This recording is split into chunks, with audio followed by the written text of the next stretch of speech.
तो बच्चों प्रश्नावली 9.1 का प्रश्न नंबर 2।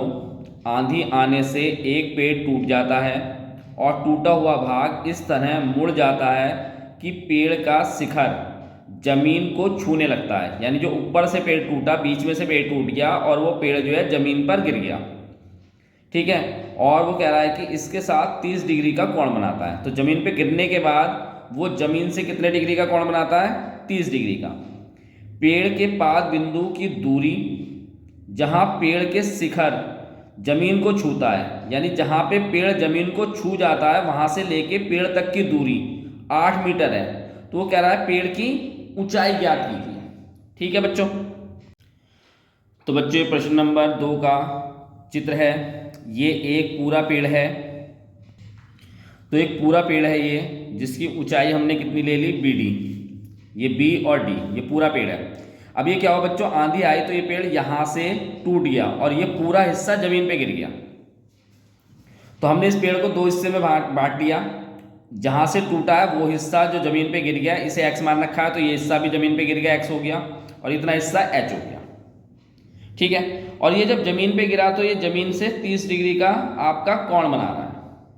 और जहां से गिरा वहां से लेके और पेड़ तक की दूरी उसने कितनी बता रखी है आपको क्वेश्चन के अंदर? 8 मीटर। तो उसने कहा बच्चों पेड़ की ऊंचाई बतानी है आपको।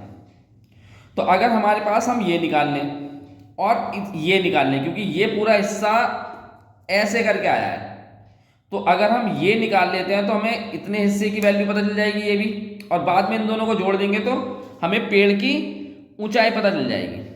ठीक है। तो सबसे पहले हमें H निकालना है, यानी ऊंचाई चाहिए ये वाली AB। तो अब हमारे पास क्या है? ये 30 डिग्री का कोण बनना है।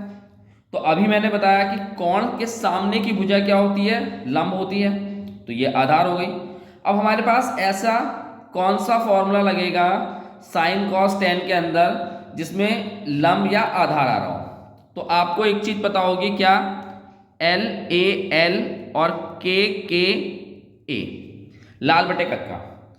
ये होता है साइन, ये होता है कॉस और ये होता है टेन। तो आप देखेंगे लंब और आधार किसके अंदर आ रहा है? टेन में आ रहा है। ठीक है। तो समकोण त्रिभुज ABC के अंदर लेंगे हम, तो हमें क्या लेना है? टेन थीटा क्या होता है? लंब भाग में आधार। लंब कितना है आपके पास? AB, और आधार कितना है आपके पास? BC। अब टेन थीटा मतलब टेन 30। AB कितना है आपके पास? H, और BC कितना है आपके पास? 8। ठीक है।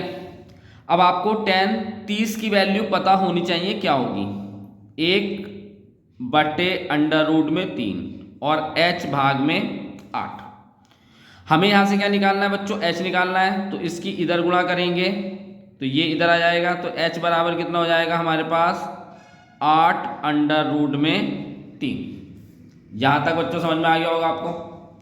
हमें केवल H चाहिए था, तो इसको इधर गुणा कर दी H की, तो 8 की, तो 8 की 1 से गुणा करेंगे तो कितना हो जाएगा? 8 भाग में √3। तो H तो आ गया हमें हमारे पास।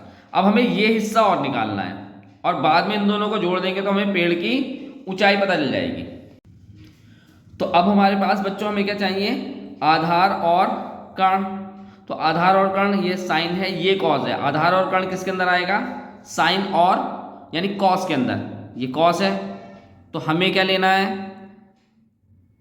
कॉस थीटा क्या हो जाएगा आपके पास? कॉस थीटा आधार यानी A, और कर्ण हो गया। आधार कितना है आपके पास? BC, और कर्ण कितना है आपके पास? AC। ठीक है। अब cos 30,